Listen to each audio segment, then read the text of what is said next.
Alright, so wait natin yung iba. We still have 2 minutes left before we officially start our day 2.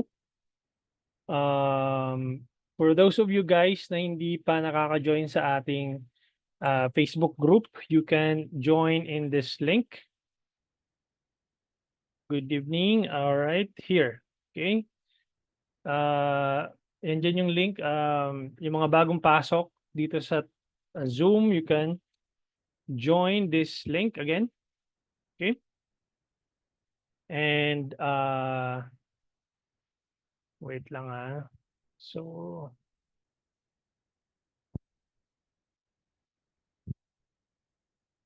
okay. Welcome everyone. Welcome Miss Mika, Miss Tessa, Miss Giselle, Sir Jaime, Sir Clifford Jager, yan, Miss Kat, Sir Mark Bryan, ayan, Sir Lawrence, magandang gabi. All right, we still have 1 minute left. Yung mga hindi pa naka-join dito sa Facebook group natin, I-encourage you guys to join. Join lang kayo dyan. Okay, yung mga hindi pa nakakapasok, but if nasa group na kayo, then that's okay. All right, so let me begin. Let me quickly share my screen and start. We still have 1 minute, but I think we can start early now. Let me quickly share my screen and pasok na lang yung gusto pumasok. Okay, so let me just quickly share ang mahiwagang Canva. For among you guys here na nakita tong ad na to, let me know in the chat. Type me in the chat. Sino yung nakapanood or dumaan sa kanila yung ad na to? Type me in the chat, si Sir Lawrence, yan. Many times. Si Bo GN, I don't know kung ano yung full name mo, but sige, Miss Nika, Sir Mark Bryan, si Jager, Neri, Miss Marie palagi daw, Amira. All right, so let's talk about this ad that has been running for a while and sabi ni Miss Marie palagi daw dumadaan sa kanya tong ad na to. And I hope hindi ka pa naman nauumay, no? So, just to give you an idea, guys, that is one of my best performing ad. It has been running for about 1 year and a half already. Now it's been there for a while. So if you are being targeted every now and then, that's because ang tawag dito, Facebook's algorithm, anong tawag dito, is showing this ad particularly because the algorithm finds it relevant and converting. Okay, so even if it has been running for 1 year and 1 year and a half already, it's still performing at its core. No, I'm still getting the return of investments from this ad. Okay, now let's talk about different campaign objectives so that naiintindihan nyo how Facebook works. No? Paano kayo china-charge ni Facebook in terms of your ad budget. No? And as far as the campaign objective is concerned, let's break it down into different objective, which is awareness, traffic, engagement, leads. Let's omit app promotion and let's go to sales because we are not using an app to promote our business except if you are I don't know, Lalamove, ano tawag dito, yung mga app, mga grab app yan. So I don't think this is going to be relevant for your business, but let's dissect everything from starting from awareness down to the sales campaign objective. Okay, when you run a Facebook ad campaign and you select awareness, you are telling Facebook, I want you to show my ads to more people with a very cheap cost per 1,000 impressions. You have to remember, guys, you have to understand that your budget is being calculated based on CPM, or yung tinatawag na cost per mille or cost per mille. It's a French word that stands for cost per 1,000 impressions. For every 1,000 impressions, you are being charged by Facebook, regardless if you were able to get a number of messages, a number of website purchase. So it's being calculated per 1,000 impressions. So let's assume that we have a total number of 10 million na audience size in the auction for the specific targeting that you are trying to reach, no? Gusto mo ipalabas yung ad mo sa interest targeting na to, and let's assume it's a total of 10 million people. Now, the 10 million people na tina-target ng ads mo, it's divided into different segments, no? And let's assume that out of 10 million, that on top of this is about, let's say, 7 million, no, hypothetically speaking. And the second anong tawag dito, layer is, let's say, about 2 million, no? So that's 7, 8. And then this one is tama ba? 7, 8, 9. So I mean 7 million plus 2 million, nabobo na ako sa math.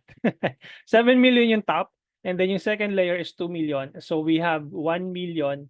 So 1 million remaining to divide. So let's assume this is 300,000 and this is 700,000 total number of audience. So that completes our 10 million audience size. So when you optimize for awareness campaign, you are basically optimizing for a very cheap cost per 1,000 impressions, meaning you are telling Facebook to show your ads to more people at a lower cost per 1,000 impression. Okay, that's kaya maraming mata, no? Marami kang makikitang mata. The second layer would be traffic. You are telling Facebook to find more people who are likely to click your ad. To click your link papunta doon sa website mo or doon sa landing page mo. That's why makikita mo dito may mga clicks na icon, and then obviously may mga mata, may mga calls din. So traffic link clicks or traffic landing page views.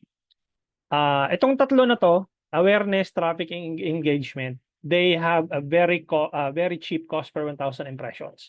So the engagement campaign objective, you are telling Facebook to find more people in the auction who are likely to engage with your page.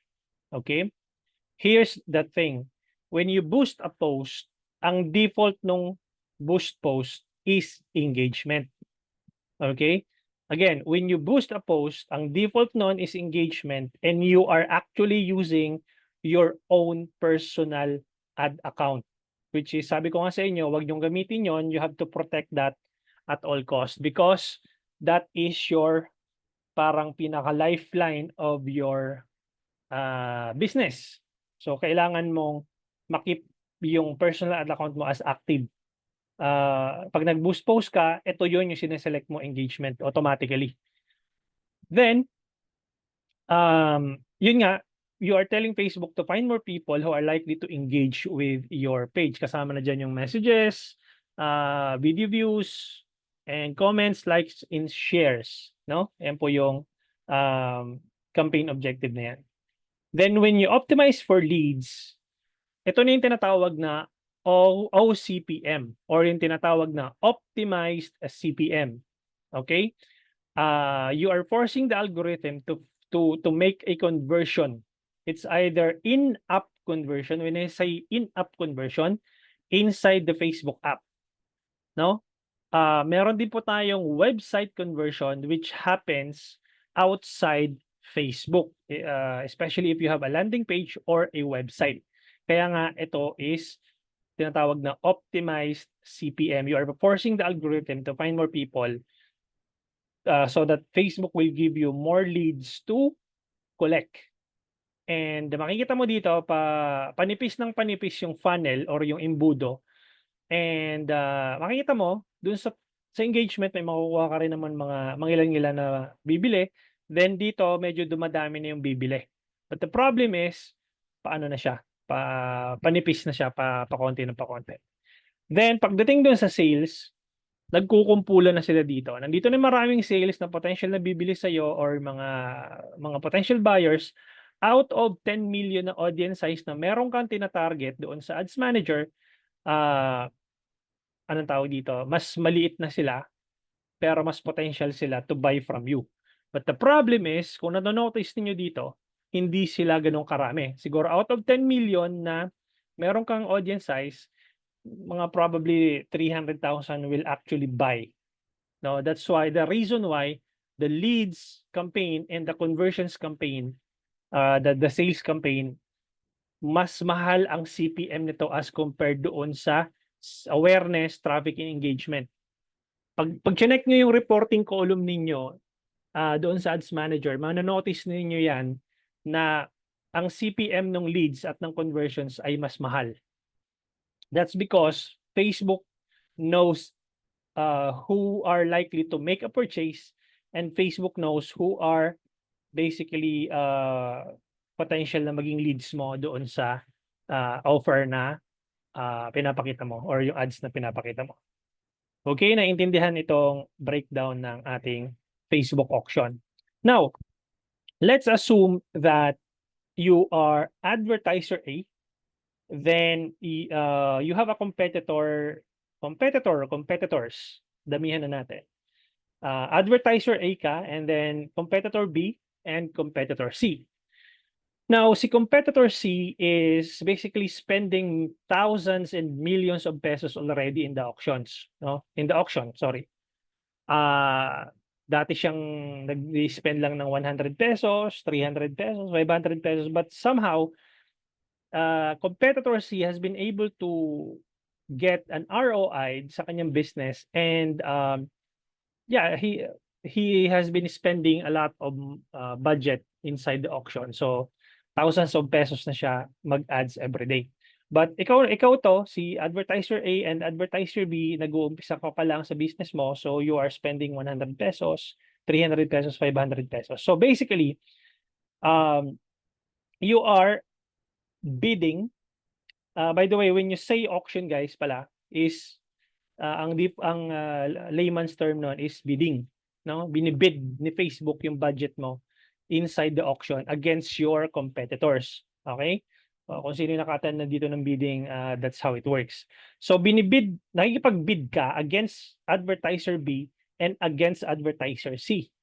So mapapansin mo kapag maliit pa yung budget mo, hindi pa ganun kalaki yung budget mo, Facebook will give you the lowest cost per result, o yung tinatawag na low-hanging fruit. Okay? When I say low-hanging fruit, kung meron kang apple tree na makita, ito siya. So, basically, itong mga nasa laylayan nito.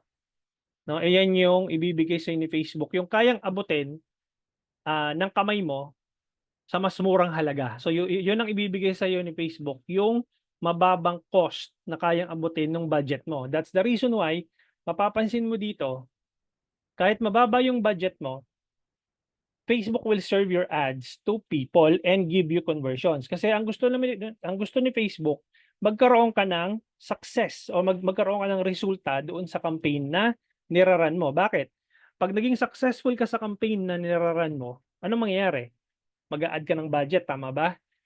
So, pag nag-add ka ng budget, that's an additional revenue kay Facebook because Facebook is a business, and Facebook thrives as a business because people are using their platform to advertise, to find people, to serve your ads to your target audience. Tama?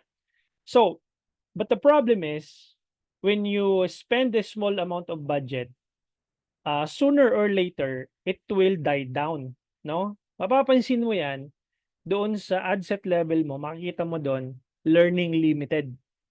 Yung dating kulay green na parang nagla-learn, magiging learning limited yun, kulay orange na yon. Okay, magiging orange na siya. and nakalagay doon learning limited. Anong ibig sabihin ng learning limited? Sinasabi ni Facebook na um, let's say si Sir Adrian. Sabi ni Facebook, Sir Adrian, hanggang dito na lang yung budget mo. You know, hanggang dito na lang yung kaya kong ibigay sa'yo based doon sa current budget mo. Kaya nagle-learning limited na tong ad set mo. Okay? Wala na akong maibigay na conversion sa'yo. Paikot-ikot na lang yung budget mo sa audience na to. Even if you are targeting 10 million, but in reality, only a percentage of that ng 10 million ang natatarget ng 100 peso budget mo. And sooner or later, magda-die down na yon, and then Facebook can no longer give you a conversions that you need. Now, ang gusto kasing mangyari ni Facebook, you must have at least 50 conversions in 1 week or 7-day period. But the problem is, if you are only spending a small amount of budget, it will be impossible to complete the 50 conversions in 1 week.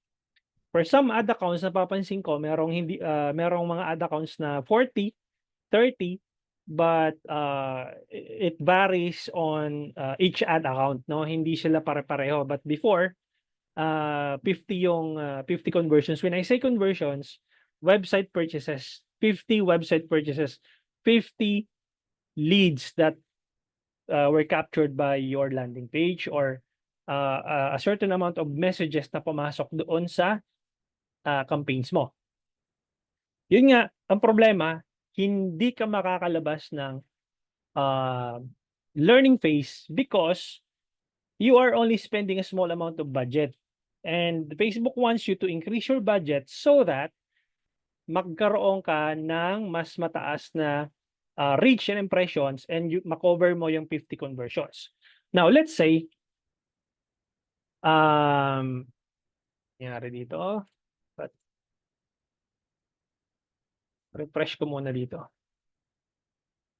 So, let's say, sabi mo kay Facebook, mag-i-increase ako ng budget.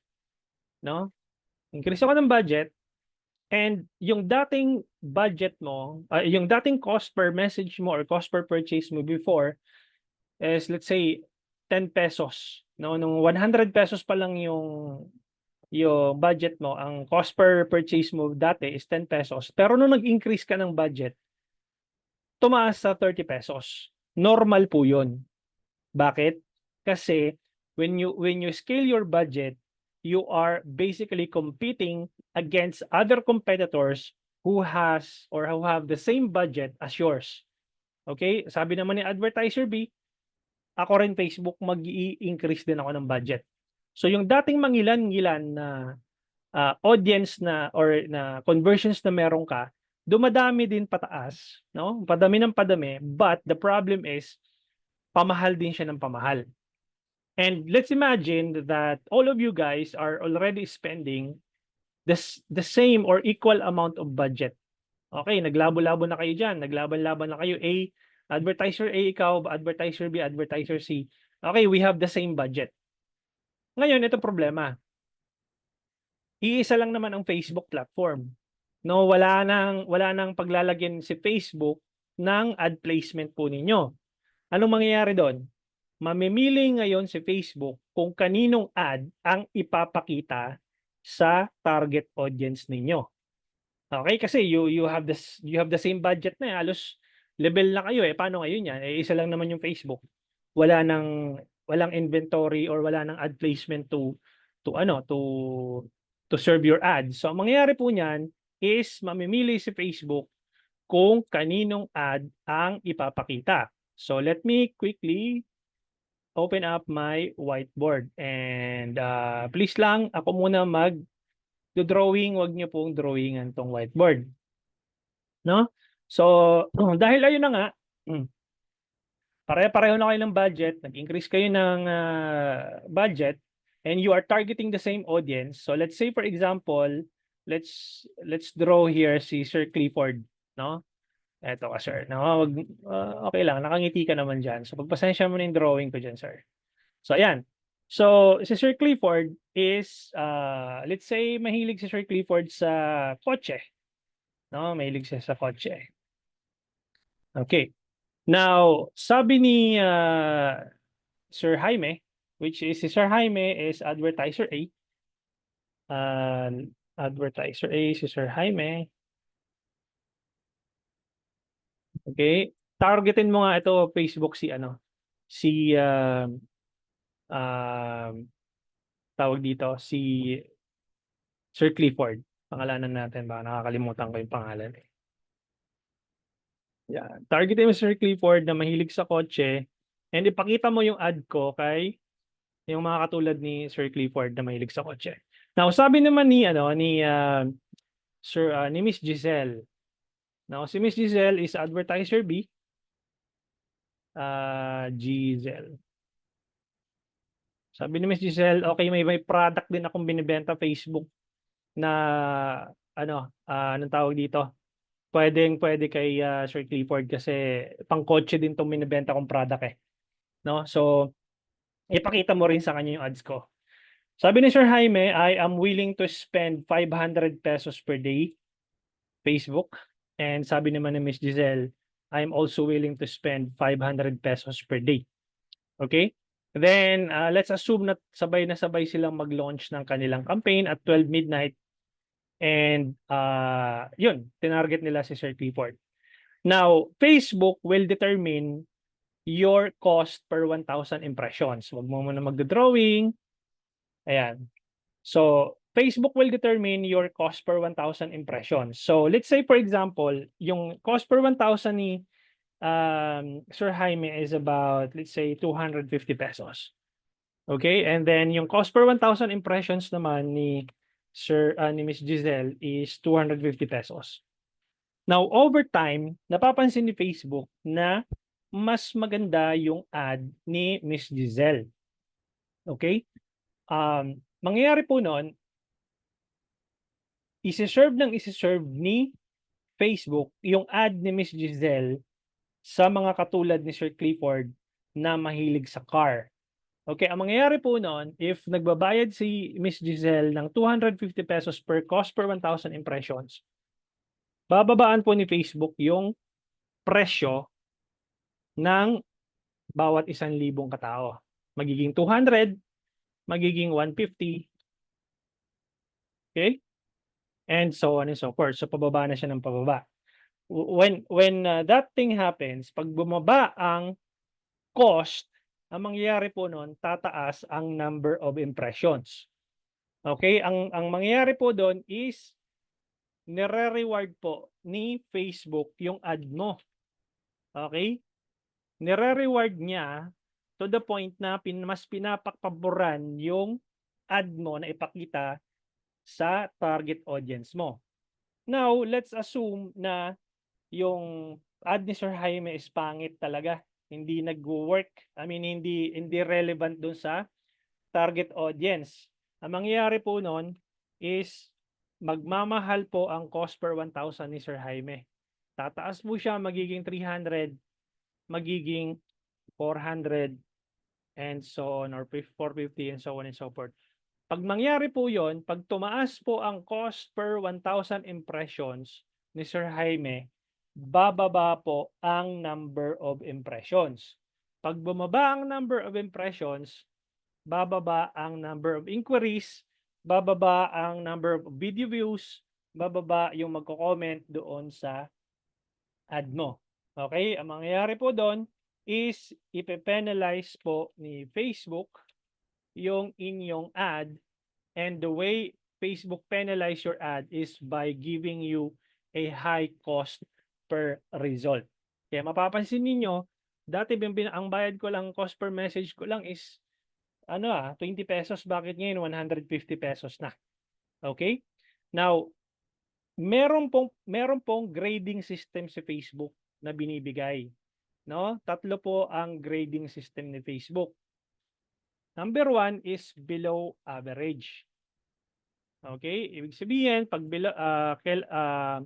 below average yung ad mo, no? Yan yung pinaka-bottom, lagapak na grade, kumbaga kung nasa school ka, yan yung failed or pasang-awa, no?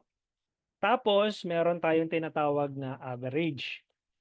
Yan po yung grading system ni Facebook. Ito po yung tinatawag na ad relevance score. And then yung tinatawag naman na above average, no? Ibig sabihin, itong above average, ito, ibig sabihin nun, maganda yung ad mo na pinapakita. Pagka average yung naka-record doon sa ad mo, ibig sabihin po nun, yung ad mo is average. Kumbaga sa estudyante, average student ka lang, hindi ka marunong masyado, hindi ka naman matalino masyado, pero nakaka-cope ka naman sa mga subject. So, ibig sabihin, pasok naman. Pero pag nakakuha ka ng grade na below average, sooner or later, makikita mo dyan, your cost will go up or your cost will rise. Okay? I'm gonna show you an example of an ad that has or yung merong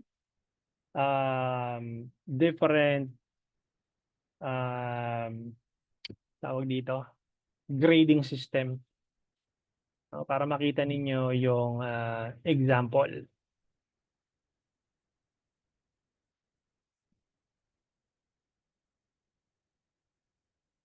One sec.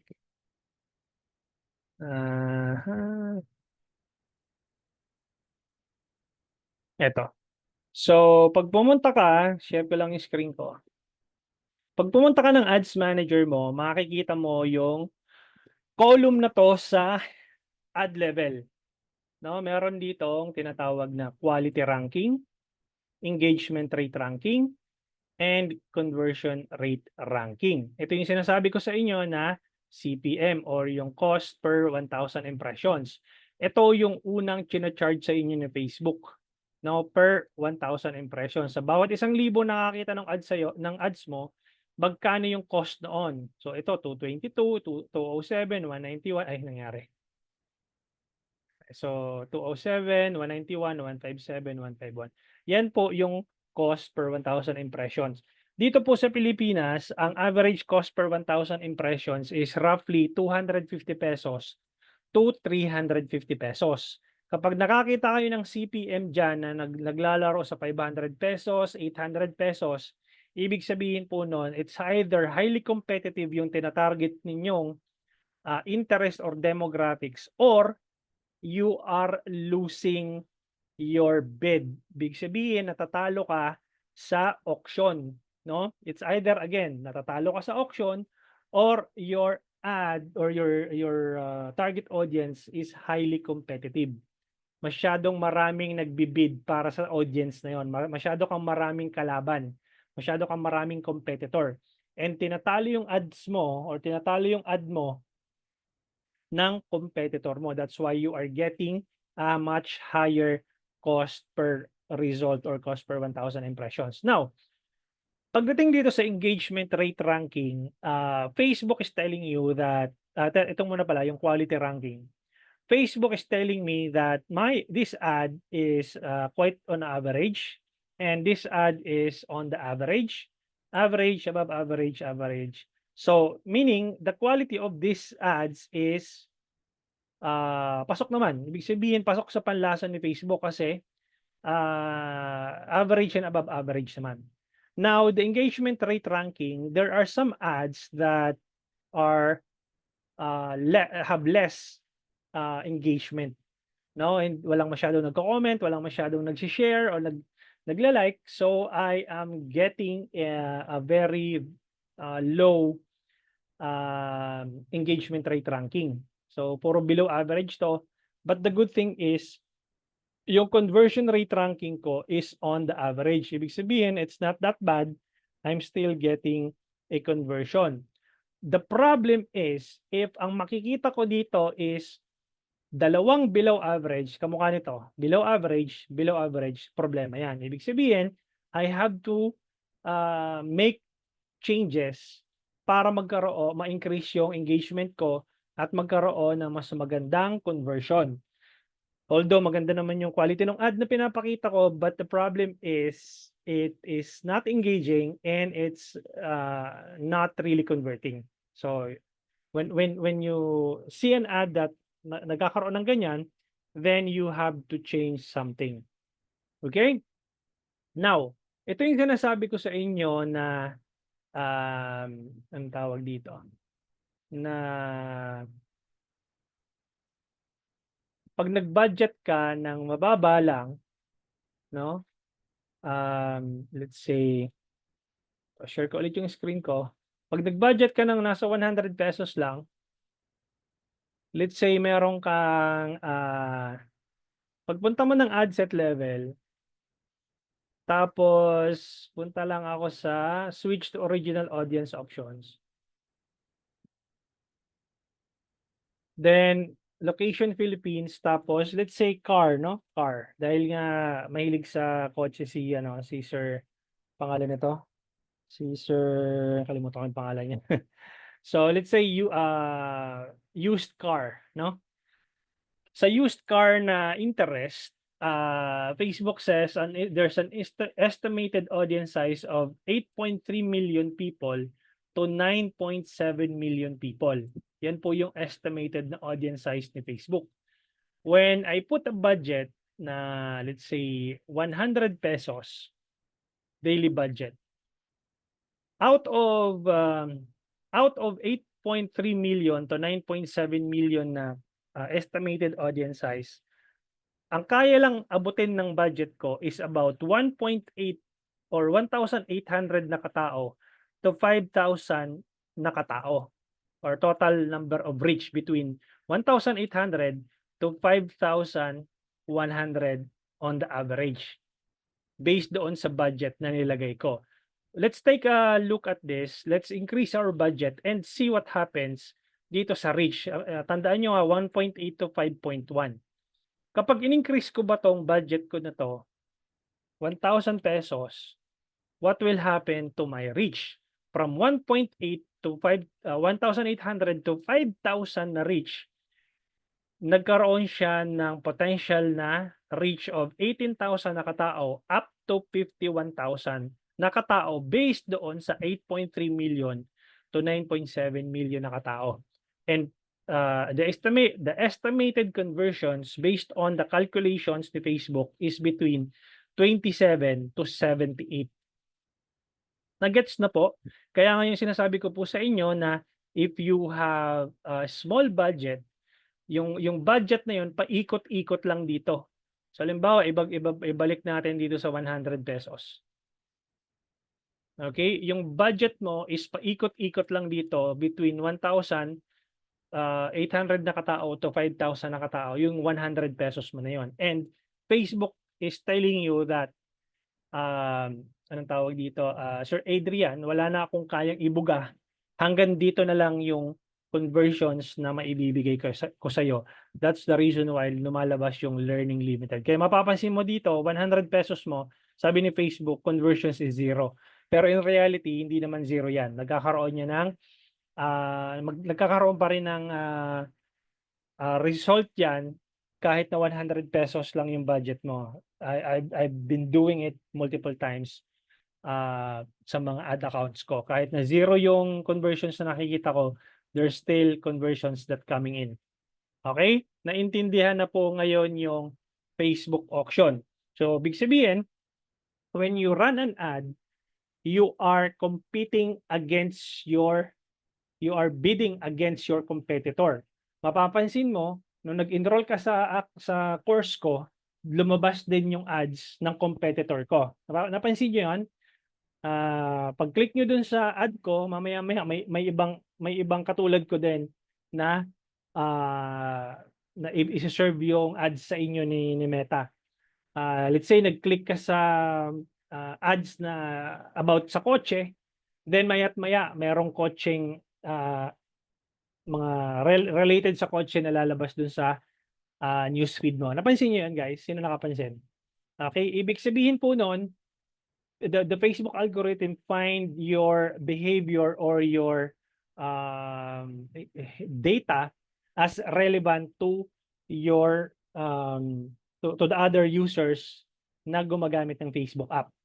Now, isi-serve yung both of your my ads and my competitor ads to the same people na relevant or related doon sa ads na pinapalabas ko. And Ang mangyayari po no'n, pagandahan na kami ng ads or pagalingan kami ng ads ng competitor ko para mas-serve yung ads ko over my competitor. Gano'n din po sa inyo kung anong industry kayo, nasa car sales industry man kayo, real estate man 'yan, e-commerce man 'yan, ano ang tawag dito, salon man 'yan, alam ni Facebook kung kaninong market ise-serve yung ads po ninyo.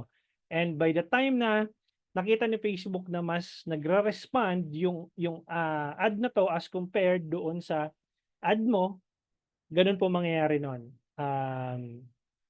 It's either ipe-penalize ka or ire-reward yung ad mo at a much cheaper cost. Make sense? Naintindihan na po yung Facebook auction? May questions? You can ask questions para mas maaga-aga. Sino ang may questions? Wala? Yun, makakapaghapunan na ako.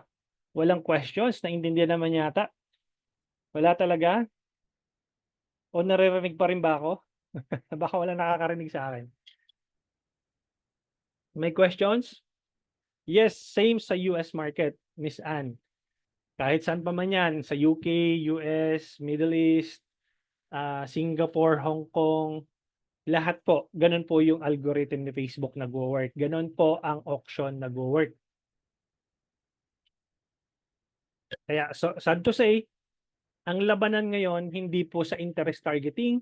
Ang labanan ngayon, wala po sa demographics targeting. Ang labanan ngayon, nasa offer mo, nasa quality ng ads mo. Okay, alam po ni Facebook kung kaninong ad yung hindi kiniklik at alam ni Facebook kung kaninong ad yung mas kiniklik. That's it. Gone are the days na parang ang dami mo sinesegment na parang ito interest na to, maganda, ito. So, you can still test, but you need to make sure na hindi ka na-outbid ng competitor mo at you need to make sure na maganda yung quality ng ads mo. Okay, paano po mag-add sa US base? Then select US. No, sa audience sa geolocation targeting. Change mo lang tong dito sa sa locations, click mo tong edit and then search mo yung location United States. United States. Yan. Okay, gagawa tayo ng ad tomorrow. Okay, gagawa tayo ng campaign setup. Para masabi na effective yung ads na ginagamit. Para masabi na effective yung ads na ginagamit, ilang days po dapat ang testing phase talaga? For me, ang pinapollow ko po is 3 days minimum tolerance, 5 to 7 days maximum tolerance. Depending on your business model, if high ticket product, then you should be optimizing for leads. If that's a website conversion leads, then pasok yung 3 days minimum tolerance and 5 to 7 days minimum tolerance, maximum tolerance. Pag-uusapan natin yan on day 5, no? Day 4 and 5 sa Facebook Ads Metrics. Okay? Paano masasabi effective yung ads na ginagamit? Masasabi mo na effective yung ads na ginagamit mo if you are getting an ROI of your ad or your ad budget.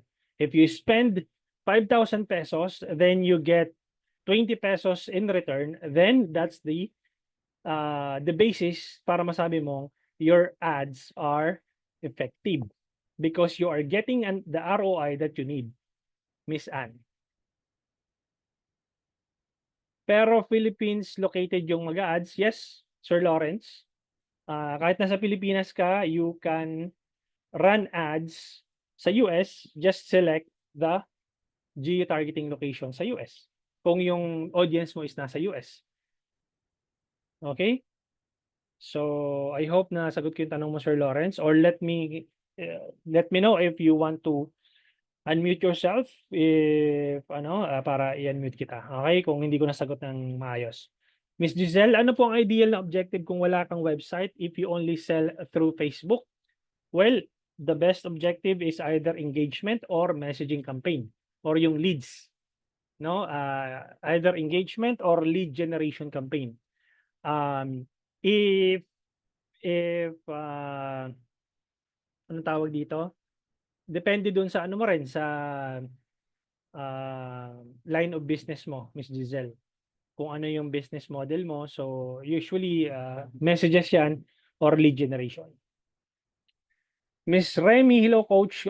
Question po, official business page po namin konti lang nagre-respond sa ads pero doon sa newly created page which is yun po mga nauna na ang ads, doon po marami po nagre-respond. Bakit po kaya ganoon? Salamat po. Yung official business page po namin konti lang nagre-respond. Pero doon sa newly created page which is yun po na hindi ko sure kung alin yung mas nauna. Miss Remy, yung official business page nyo, yung ba yung lumang page? And then yung bagong page nyo ang mas maraming response, then by all means, use the newly created one. Kung yun po yung anong tawag dito, nagkakaroon ng mas maraming engagement. Bakit ganon? Hindi ko po siya masagot ng 100% because hindi naman ako yung engineer na nag-code ng algorithm ni Facebook.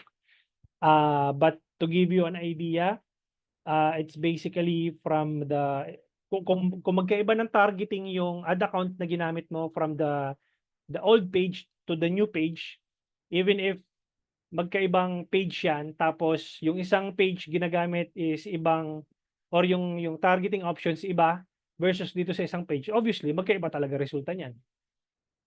'Di ba? Yung isang page ang tina-target is itong demographics and interest targeting na 'to. Tapos itong isang page naman na 'to, ibang interest and demographics targeting, magkaiba din ng age range. Normally, magkaiba talaga resulta niyan. Make sense? So Miss Janet, pag 300 plus na yung CPM, need to change your campaign? Hindi po, Miss Janet. Ang sinasabi ko lang po, Miss Janet, is ang average cost per 1,000 impressions dito sa Pilipinas is between 250 pesos to 350 pesos. Ibig sabihin yon, kung 300 pesos yung CPM mo, that's normal because you are inside the average. Kasi in between ka nung 250 to 350 pesos. So that's normal. Nasa average ka. You don't need to do you don't need to do anything kasi you are in the average cost per 1,000 impressions. Miss Chris, how many days po recommended yung creative testing and okay lang po ba na continuous running yung creative testing campaign after I pause yung non-performing ads? 3 days minimum, 5 to 7 days maximum tolerance. 3 days minimum meaning kung nagwe-website conversion ka, meron kang website or landing page, dapat within the next 3 days, maganda yung CTR mo, at least 1 to 2%. In the next 3 days, hopefully meron pumasok na benta dyan or hopefully meron dyan pumasok na leads. Then that's a good sign. That's a good data na benchmark ni Facebook. Now, since pag-uusapan natin yan day 4, wag kayong mag-alala guys. No? Day 4 and day 5. Okay? So, yun po yung testing period. But if you want to have pwede rin kayong pumunta dito sa, anong tawag dito? Sa website ko, meron ako ditong ginawang guide on how to test and scale your campaigns. Punta lang kayo sa forum. And then, punta kayo dito sa search. Type nyo lang dito 100 pesos. No? 100 pesos. Click mo lang to. Ito, 100 pesos Facebook Ad Strategy Framework. Pag kinilik mo yung download, mapupunta ka dun sa PDF file. And then, nandito yung step-by-step guide on how you can be able to test and scale your campaign using the 100 peso budget. If you want, I can send this over and you can download it here. So, isa-send ko dito and download nyo na lang po yung PDF file. Okay? Next question is,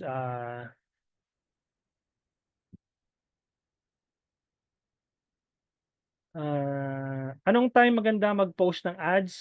Preferably 12 midnight, BOGN. 12 midnight dito sa atin, kung dito kayo nagro-run ng ads. What is the best campaign objective for car sales? You can try lead generation, Miss Marie, or engagement campaign. Need po ba na continuous ang pag-ads? Yes, obviously, you need to keep promoting your business so that you will be the top of the mind ng inyong customers. Paano po ba malaman natatalo sa video ads mo?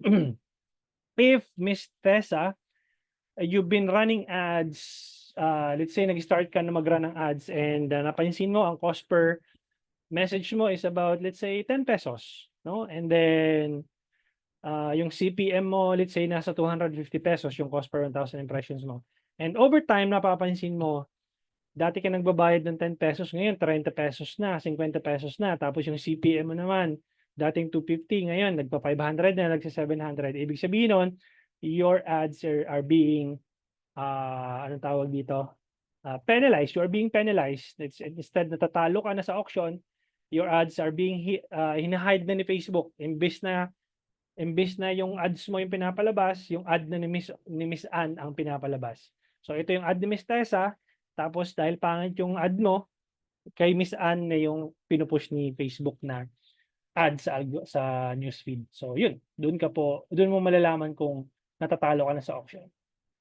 And hindi mo na kayang mag-bid, hindi mo na kayang magbayad sa platform yung dati nagkakaroon ka ng 50 customers, nagkakaroon ng 50 or 50 sales per month, halimbawa lang, tapos ngayon bumaba na, 10 na lang, 5 na lang. So, ibig sabihin, talo ka na.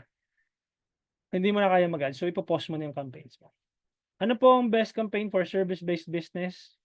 Engagement or leads? Engagement and lead generation, pareho. Pwede mong i-optimize yun, Miss Anne. Miss Remy, thanks po, coach. Sige po, i-check po ng target demographics. Lawrence. Sir Lawrence, what if na-stop po yung ads, then after several months or years, nag-ads ka ulit? Mare-refresh po ba yung audience? Yes. Facebook may data pa rin si Facebook doon sa ad account mo. The data stays in the Facebook page and your ad account or yung business manager mo. So even if you have been dormant for a while, still Facebook will utilize the stored data doon sa existing ad account mo. But it may take some time, maybe a week or two before mag-jump off ulit yung campaigns mo. So you have to be patient on that one. Sir Jaime, paano malalaman kung anong metric ginagamit ni Meta para ma-determine kung i-reward or ipe-penalize yung ads mo? Kasi short-term rental or Airbnb business po, nalalaman ba ni Meta kung nagbayad na sa akin ang client or may ibang metric siya? Yes, malalaman ni Meta kung nagbayad yung client sa'yo kung sasabihin mo kay Facebook na nagbayad yung client na to. Paano? Ituturo ko sa day 3, Sir Jaime. No? Malalaman ni Facebook na ito ay customer mo. Okay? Kapag hindi mo pinaalam kay Facebook na ito ay customer mo, hindi niya rin malalaman. There are 2 ways on how you can be able to do that.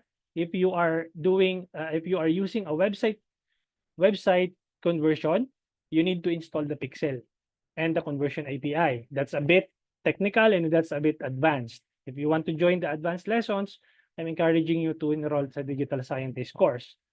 Okay lang din naman, mag-DIY ka, wala namang problema. Number 2, via messaging campaign. You need to tell Facebook via messages that this person is your customer already. They made the payment or they have completed the payment doon sa Airbnb na anong tawag dito na business mo. Kung nag-message siya sa page mo, then definitely dapat turuan mo si Facebook ng data na itong taong to ay naging customer ko. Kapag hindi mo tinuro kay Facebook yon, there's no chance or there's no way Facebook would understand if this customer is if this user is your customer. Ituturo ko ni Sir Jaime by day 3. Miss Tessa, coach, nung mga 2 weeks na nag-run ads ako, okay yung mga leads, pero after 2 weeks, konti na lang ang nagme-message. That's because you have saturated your audience. Miss Tessa, ibig sabihin nun, kung yung pinakita ko sa iyo kanina na let's say assuming you have a 500 peso budget, umikot na dun sa number of audience na meron ka doon sa budget mo na 500 pesos. And then, wala nang interesado. Dati, nung bagong launch ka ng ads, tuloy-tuloy. Ngayon, ibig sabihin, mostly yung mga tinamaan ng ads na mo before, hindi na sila interesado. So, you have two options. You either test a new audience or you increase your budget. That's the options that you have so that magkaroon ka ng mas magandang madagdagan yung inquiries mo moving forward. Diba? But you should be very careful on the ideal cost per result. Pag-uusapan natin yan sa day 5. You should know how much are you willing to pay for every action so that kahit nasabihin mo na, okay, mababa yung pasok ng leads ngayon or mababa yung pasok ng purchase ngayon, but I should know how much I am willing to pay for every leads na pumapasok, for every purchase na pumapasok. Okay, dapat alam mo yun. Pag hindi mo alam yun, ligaw ka, hindi mo alam kung ano yung ginagawa mo. Okay, Ochige. Ito po explanation ng ad strategies kung bakit nataas ang charge sa FB. Hindi po kasi nag-charge si Meta if magkano ang ad budget daily. Nag-charge po siya once na hit yung threshold. Then along the way, tumataas po ang threshold kapag patagal na nagra-run ng ads.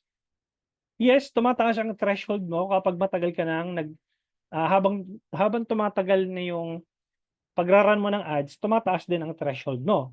But it doesn't necessarily mean na hindi kasi nagcha-charge si Meta if magkano ang ad budget daily. Ganito po kasi yan, Miss Ethelene o Miss Faye. If you spend 500 peso daily budget, Facebook will try to spend your budget or Facebook will try to spend the 500 peso budget throughout the day. There are times that during that day, even if you spend or even if you set a budget of 500 pesos, Facebook will only spend for about, let's say, 470 pesos. There are also days na mag-i-spend yun ng 530 pesos, more than from your set daily budget. So nagpa-fluctuate po yan, depende po dun sa inventory. When I say inventory, tayo po yung inventaryo, tayo po yung produkto, no? Yung mga users po produkto, tayo po yung inventory.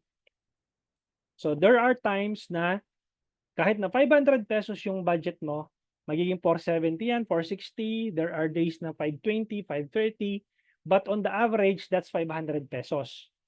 And regardless if may nakuha kang leads or may nakuha kang benta or wala, Facebook will still charge you per 1,000 impressions, which is yung CPM na sinasabi ko sa inyo.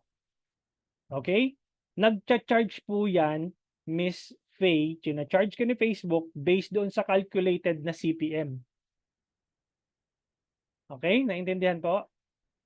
Hindi po doon sa threshold. Yung threshold nyo po is normally, pag bago ka talagang advertiser, meron kang threshold so that Facebook will not blow up your budget.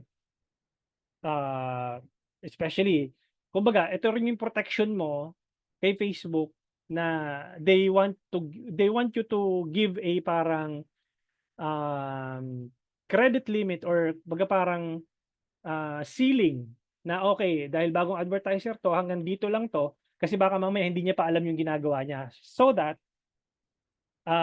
magkamali man siya, hindi sumabog yung budget niya at hindi siya or hindi ka ma-disheartened or broken hearted kasi sumabog yung budget mo. Ayaw naman ni Facebook ng ganun. That's the reason why Facebook is putting a threshold doon sa account mo. Okay? Naintindihan po? When is the best time to scale? Anytime. But ako preferably morning so that the budget will still spread out. But sometimes or anytime pwede kang mag-scale. Especially if you are doing the cost cap already. Okay, si Miss Faye. Then yung mga nag-message na transition na from sales inquiry, naging mga more on suppliers and applicants. Bakit naging ganun po kaya? Same ads po, continuous lang.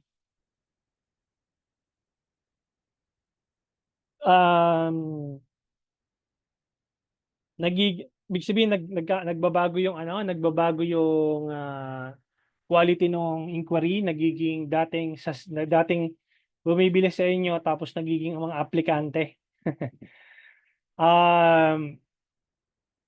Nagda-die down po kasi yung yung ad ninyo. Ibig sabihin, kung wala, especially kung wala ka ng bagong ad na ini-introduce sa ads manager mo, nagda-die down po yun. Ibig sabihin, kumbaga napupwersa na yung algorithm to find more people, similar doon sa data points nung previous na sa inyo nag-inquire. So even if mga applicants yan, kung meron silang similar data, tawag dito, i-serve yung ads mo doon sa mga users na yan. Miguel Borton, any tips for retargeting sa FB ads real estate USA? Retargeting, you can either create a custom audience based on the people who have engaged with your page or based on the people who have visited your website, Sir Miguel. Okay, if you have a Facebook page, then create a custom audience based on the people who have engaged. And if you have an Instagram page, create a custom conversions based on the people who have engaged with your IG page. If you have a website, based on the people who have visited your website.